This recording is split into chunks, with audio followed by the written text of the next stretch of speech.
Hola, aquí tienes un nuevo vídeo de la Ley 39/15 de 1 de octubre de Procedimiento Administrativo Común de las Administraciones Públicas y vas a ver del título segundo, que trata de la actividad de las administraciones públicas, el capítulo segundo, términos y plazos. Son los artículos que van del 29 al 33 incluidos. En este vídeo los voy a redactar todos los artículos completos y expondré unos ejemplos de las partes de los artículos que resulten más complicadas o que te puedan causar dudas.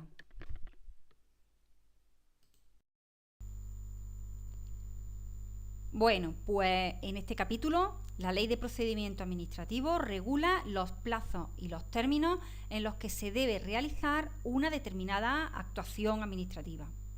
Y el artículo 29 nos dice que los términos y plazos establecidos en esta u otras leyes obligan a las autoridades y personal al servicio de las administraciones públicas competentes para la tramitación de los asuntos, así como a los interesados en los mismos.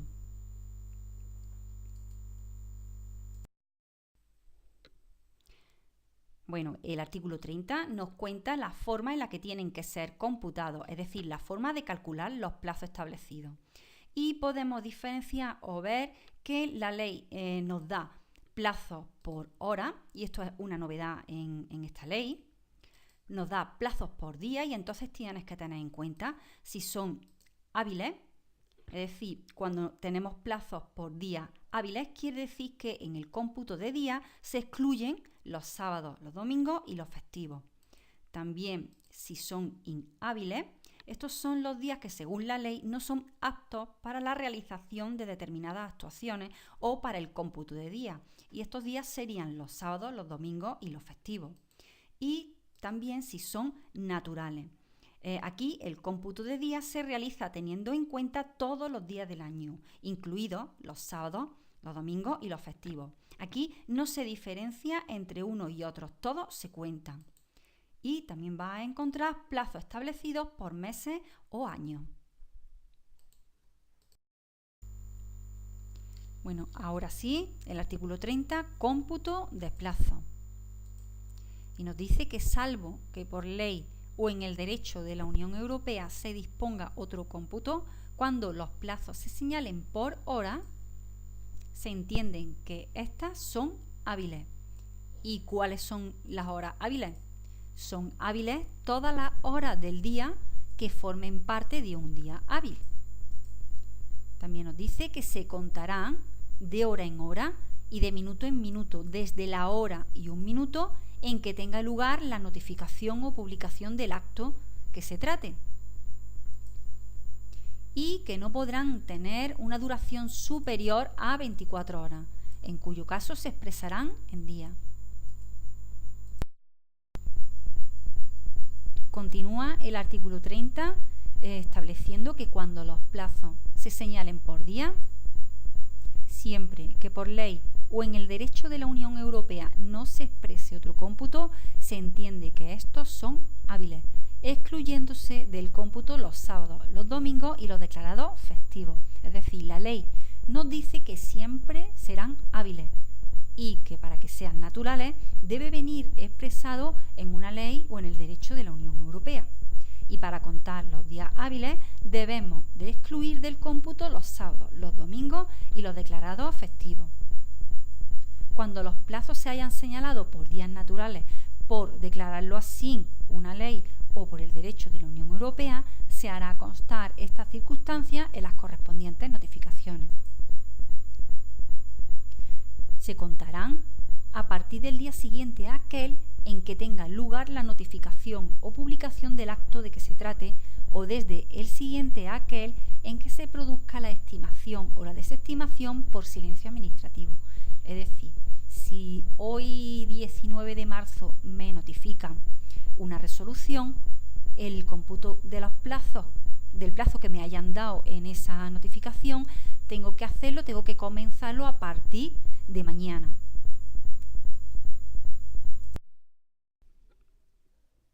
Si el plazo se fija en meses o años, Estos se computarán a partir del día siguiente a aquel en que tenga lugar la notificación o publicación del acto de que se trate o desde el siguiente a aquel en que se produzca la estimación o desestimación por silencio administrativo.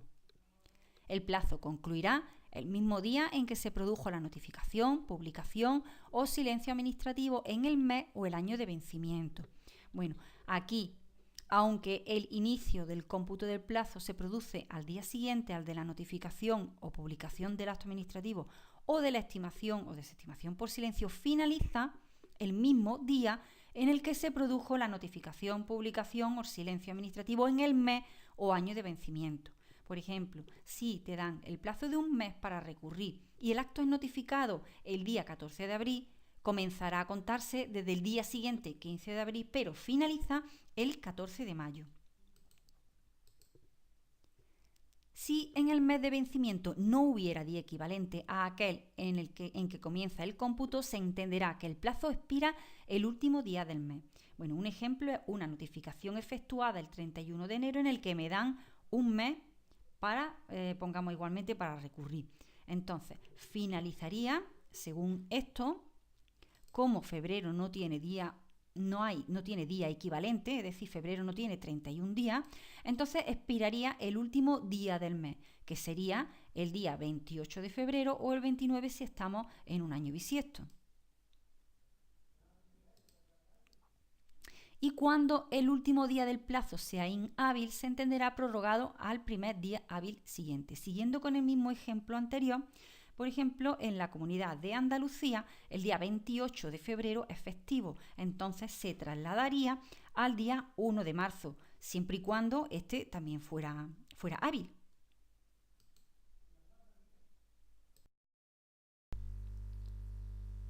Bueno, pues cuando un día fuese hábil en el municipio o comunidad autónoma en que residiese el interesado e inhábil en la sede del órgano administrativo o a la inversa, se considerará inhábil en todo caso.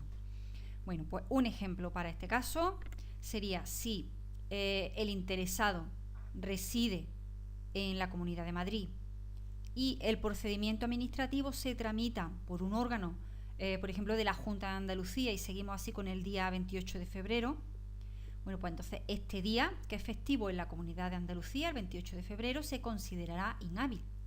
Pero también se considerará inhábil el día 9 de noviembre, que creo que es el Día de la Almudena en Madrid. La Administración General del Estado y las administraciones de las comunidades autónomas con sujeción al calendario laboral oficial fijarán en su respectivo ámbito el calendario de días inhábiles a efectos del cómputo de plazo. El calendario aprobado por las comunidades autónomas comprenderá los días inhábiles de las entidades locales correspondientes a su ámbito territorial a las que será de aplicación. Dicho calendario deberá publicarse antes del comienzo de cada año en el diario oficial que corresponda, así como en otros medios de difusión que garantice su conocimiento generalizado. La declaración de un día como hábil o inhábil a efectos del cómputo de plazo no determina por sí sola el funcionamiento de los centros de trabajo de las administraciones públicas, la organización del tiempo de trabajo o el régimen de jornada y horario de las mismas. Artículo 31. Cómputo de plazo en los registros.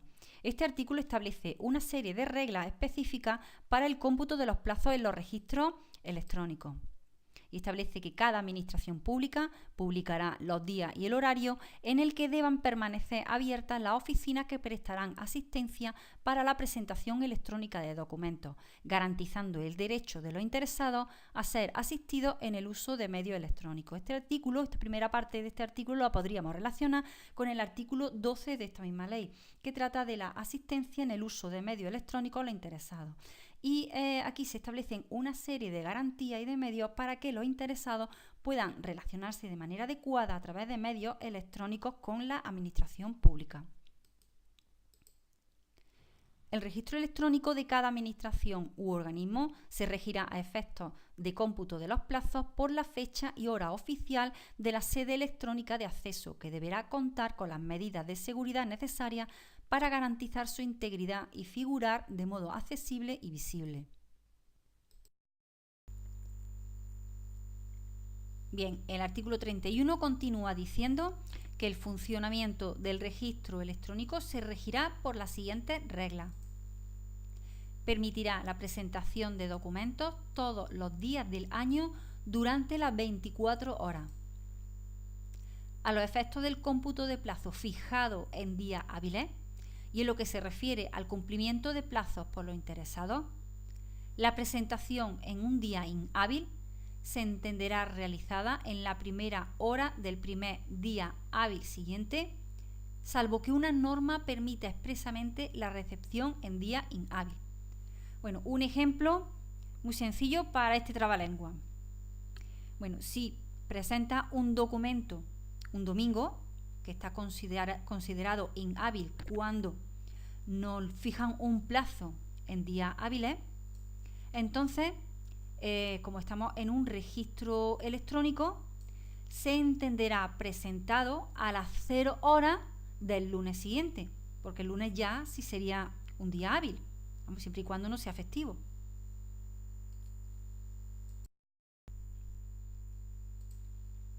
Bueno, pues los documentos se considerarán presentados por el orden de hora efectiva en el que lo fueron en el día inhábil.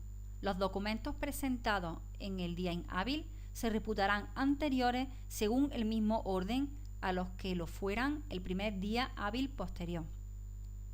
Bueno, ¿qué quiere decir? Pues que a efectos de su orden de presentación, no del cómputo de plazo, sino a efectos del orden de presentación, se tendrán en cuenta la hora efectiva en la que fueron presentados en el día inhábil. Y se le dará el orden de antigüedad en la presentación en función de dicha hora. Por ejemplo, seguimos con el mismo ejemplo de antes de documentos presentados en un domingo. Bueno, pues si se presenta un documento a las 13 horas de un domingo y otro se presenta a las 18 horas, pues entonces se considerará que el primero, que es de las 13 horas, se presentó antes. Es decir, estos documentos presentados en domingo se considerarán a efectos de orden de presentación anteriores a los presentados al lunes siguiente. El inicio del cómputo de los plazos que hayan de cumplir las administraciones públicas vendrá determinado por la fecha y hora de presentación en el registro electrónico de cada administración u organismo. En todo caso, la fecha y hora efectiva del inicio del cómputo de plazo deberá ser comunicada a quien presentó el documento. La sede electrónica del registro de cada administración pública u organismo determinará, atendiendo al ámbito territorial en el que ejerce sus competencias el titular de aquella y al calendario previsto en el artículo 30.7, los días que se considerarán inhábiles a los efectos previstos en este artículo. Este será el único calendario de días inhábiles que se aplicará a los efectos del cómputo de plazo en los registros electrónicos, sin que resulte de aplicación a los mismos lo dispuesto en el artículo 30.6. Bien, y aquí te pongo el icono de un ojo para que tengas mucho cuidado. Te recuerdo el artículo 36, que establecía que cuando un día sea hábil en el municipio o comunidad autónoma en la que reside el interesado e inhábil en la sede del órgano administrativo o viceversa, se considerará en todo caso inhábil. Este es el ejemplo que te he puesto cuando he dicho que un interesado que reside en la Comunidad de Madrid y el procedimiento administrativo se está tramitando en la Comunidad de Andalucía, tanto el 28 de febrero como el 9 de noviembre serían inhábiles. Pero aquí en el registro, cuando estamos tratando con el registro electrónico, no se da este caso, porque existe un único calendario de días inhábiles. Cada administración determinará su calendario de días inhábiles a efectos del cómputo del plazo en el registro electrónico.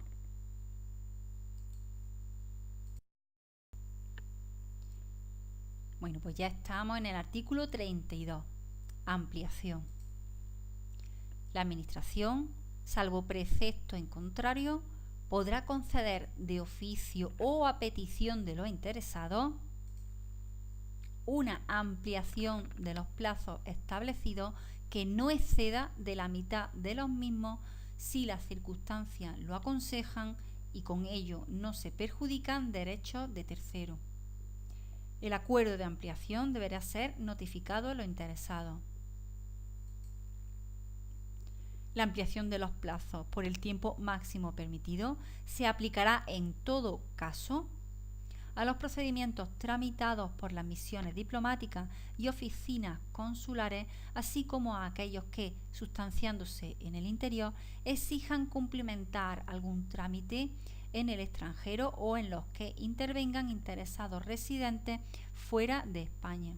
Yo siempre digo que hay que tener cuidado cuando las leyes nos ponen podrá y cuando las leyes no especifican en todo caso.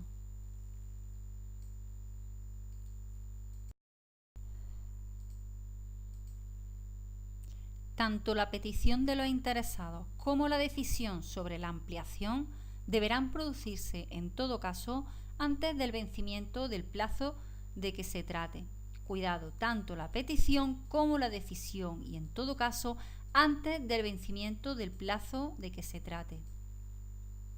En ningún caso podrá ser objeto de ampliación un plazo ya vencido. Los acuerdos sobre ampliación de plazo o sobre su denegación no serán susceptibles de recurso, sin perjuicio del procedente contra la resolución que ponga fin al procedimiento. Cuando una incidencia técnica haya imposibilitado el funcionamiento ordinario del sistema o aplicación que corresponda y hasta que se solucione el problema, la Administración podrá determinar una ampliación de los plazos no vencidos, debiendo publicar en la sede electrónica tanto la incidencia técnica acontecida como la ampliación concreta del plazo no vencido. Bien, pues el último artículo, artículo 33, tramitación de urgencia. Cuando razones de interés público lo aconsejen, se podrá acordar de oficio o a petición del interesado la aplicación al procedimiento de la tramitación de urgencia, por la cual se reducirán a la mitad los plazos establecidos para el procedimiento ordinario, salvo los relativos a la presentación de solicitudes y recursos. No cabrá recurso alguno contra el acuerdo que declare la aplicación de la tramitación de urgencia al procedimiento sin perjuicio del procedente contra la resolución que ponga fin al procedimiento. Bueno, y entonces ahora con esto puedes ya relacionar y ves que en cuanto a plazos se refiere, en la Ley de Procedimiento Administrativo se pueden distinguir el procedimiento por la tramitación ordinaria con todos sus plazos normales. En el artículo 96 de esta ley está establecida la tramitación simplificada del procedimiento administrativo común y aquí en este artículo, en el artículo 33, se puede acordar la tramitación de urgencia del procedimiento administrativo reduciendo los plazos a la mitad, salvo para la presentación de solicitudes y recursos. Bueno, pues muchas gracias, espero que te haya gustado y que el vídeo pues sirva de ayuda.